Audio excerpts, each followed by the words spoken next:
Well, that MMA Today interview with Diego Sanchez was,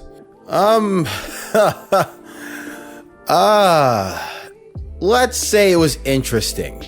It's crazy because I wanted to make a video right after I watched it, but then I thought I should watch it again because I thought I was missing something. And then I watched it again, and then I watched it again, and I said, hold up. Let me watch it again. And we're here now. Fact is, there's a lot to unpack there, and I came away thinking a lot of things.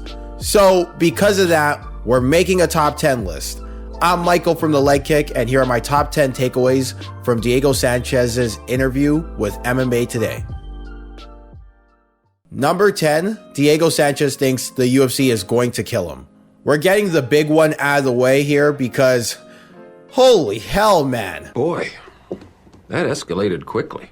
No, this was not a misquote, and no, Diego Sanchez didn't joke about this during the interview.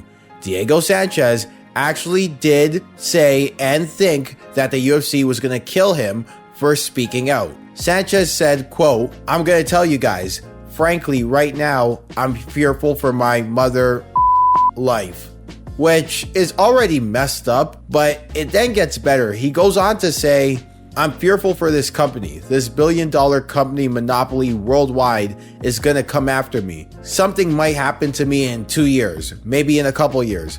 Maybe I wreck my truck. Maybe Diego overdosed, some suicide shit. I don't know. But I would not put anything past the level of evil that is within this corporation." See, a common theme you'll see on this list is that Diego Sanchez is clearly not well mentally, and this is the clearest example. Number 9, Anthony Smith is an excellent broadcaster. This has nothing to do with Diego Sanchez or the content of this interview, but can we take a second to appreciate Anthony Smith as a broadcaster? It's crazy because when Anthony Smith is fighting and he does a post-fight interview, he barely says 2 words.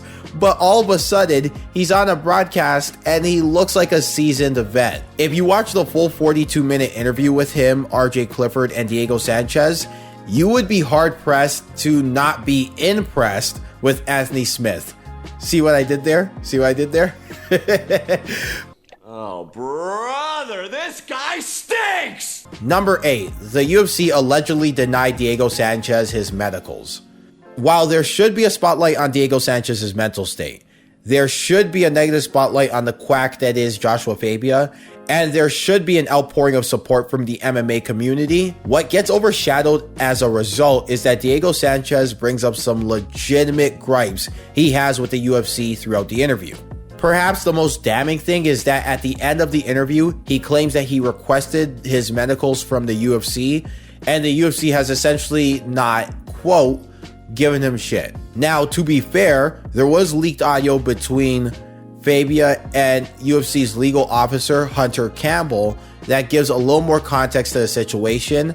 Also, again, Diego Sanchez is clearly not in sound mind. Joshua Fabias is obviously not in sound mind. The UFC has not responded to any of these allegations, so they should get the benefit of the doubt.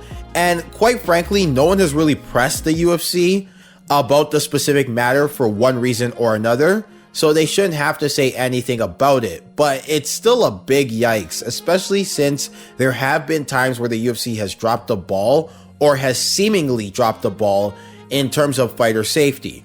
Most notably, allowing Bisping to fight Kelvin Gastelum in China, despite technically still being on suspension by the New York State Athletic Commission, and Rashad Evans being allowed to continue his tenure with the UFC, despite 2 commissions at 2 separate times not clearing Rashad Evans to fight due to irregular findings in his medicals.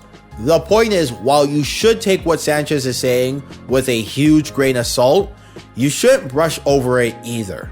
Number 7, the timing of Joshua Fabias' introduction into Diego's life and what that could mean. So let's say you are Diego Sanchez circa 2019, a fighter whose best days are behind him. You've been KO'd or TKO'd in 3 of your last 5, and while you are coming off a win, you are seeing the writing on the wall. They feed you another young up-and-comer in Mickey Gall, so that means you've reached gatekeeper status, and a loss here could mean you're on the hot seat. By the way, in the fight that has career implications, you feel that you aren't really getting the proper training and support from your gym, which is supposedly one of the best gyms in the world. Add to that, you are going through a tough divorce and financial issues stemming from that, then all of a sudden a mystery guy you haven't heard about comes from out of nowhere, gives you the attention and training you think you need, and you not only get a much needed win,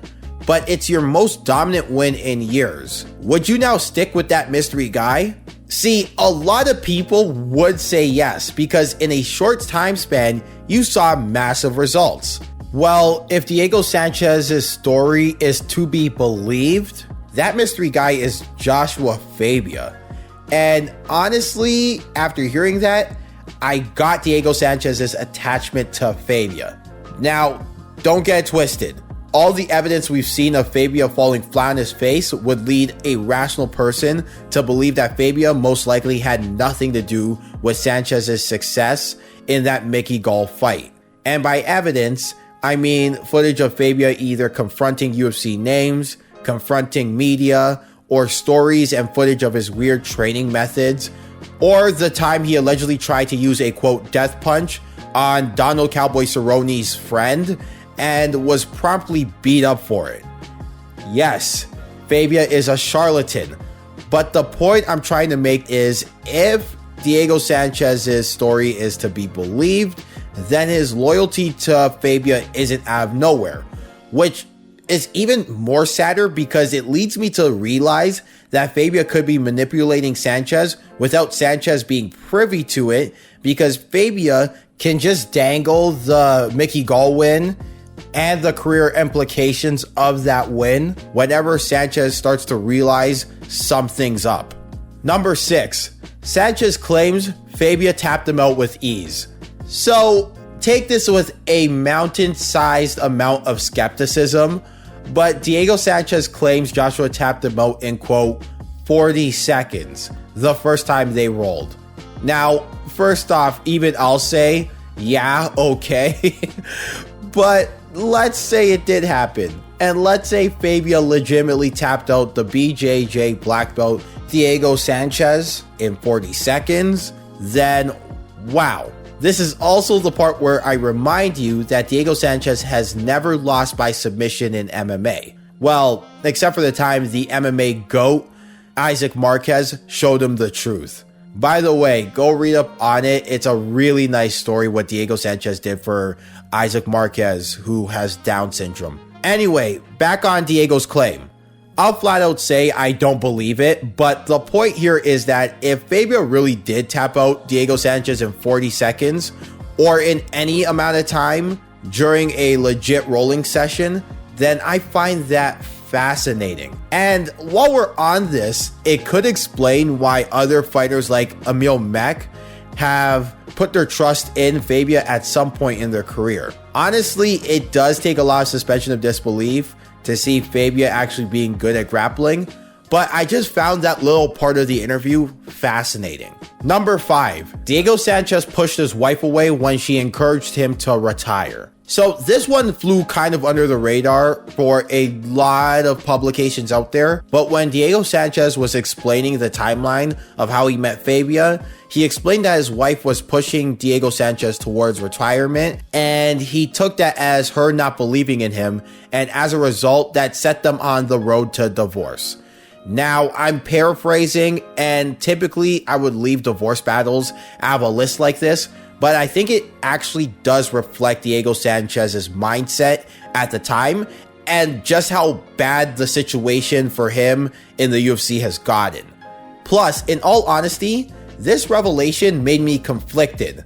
On one hand, I can only imagine how staring retirement in the face can be scary enough, let alone having your family bring it up to you. Especially when you're Diego Sanchez and have already admitted that fighting is all you know. You don't really have another means of making money. But on the other hand, it also made me look at Diego Sanchez a bit more negatively in this situation, especially considering that an MMA voice I trust in Chad Dundas has cited his wife and others as part of Sanchez's terrific support system, and he's pushing that terrific support system away because they are asking Diego Sanchez to retire. Number 4, Diego sees all the gay jokes about him and Joshua Fabias. It's no secret that Diego Sanchez doesn't take kindly to any kind of negativity or criticism about his relationship with Joshua Fabias. But there's one that really gets to him in particular, and it's all the gay jokes. In the interview, Sanchez brings this up, and he seems pretty perturbed by all the gay memes and jokes online. Now, let me just say on the record that even if Diego is gay, there is nothing wrong with that. But that's not the point. What I want to focus on by mentioning this is, well, if most MMA fans, including myself, just want Diego to leave this fraud that is Joshua Fabias and get some professional help, does ridiculing him about his sexuality help? I know it's the internet and it is what it is, but what I'm asking is, when the MMA community makes these jokes, what is the end goal here? Is it to help Diego Sanchez, or is it to kick him while he's down? Number 3, the timing of when he and the UFC's relationship started to sour is telling. So what's interesting about Diego's unceremonious end with the UFC is that Diego Sanchez for a long time was considered the consummate company guy and one of the staples of the counterculture era of the UFC in the mid-2000s. You know, when Zuffa owned the UFC, everyone wore tap-out shirts, and this was still the theme song into every pay-per-view.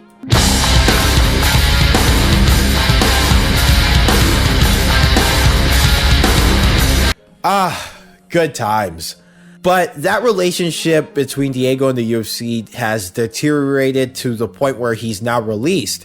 And my question is, when, and more importantly, why did it deteriorate? Well, in this interview, if you look in between the lines, you may get the answer to those questions. While Diego didn't make any specific remarks on it, he did make numerous references to the fact that he was not seeing the quote evil of the organization until a couple years back, which coincidentally could line up with right around the time he met Joshua Fabias. Since then, he's accused the UFC of so many things in this interview and other interviews. Now, I'm not 100% saying that Diego Sanchez is being manipulated by Fabias because, well, legal reasons, and that it's entirely possible that Diego Sanchez 100% thinks these things on his own. But what I am saying, though, is that it's a possibility that Joshua Fabias could be putting these things in Diego's head one way or the other. Especially considering that up until recently, Diego Sanchez was thought of as a company guy. And then all of a sudden, he and the UFC are going through these war of words in the media. It's more reason to think that Diego Sanchez is being manipulated by Fabias and he needs to run away from this guy as fast as possible. Number 2, Diego Sanchez is really scared about his and other fighters' health. Getting punched in the face repeatedly is bad for you. No shit, Sherlock. And Diego Sanchez is not only aware of this, but he makes reference to it all the time during the interview. There's those little anecdotes about how the UFC incentivizes being a warrior. He brings up the damage he's taken and has dished out. He's also brought up other fighters who have suffered by other fighters' hand.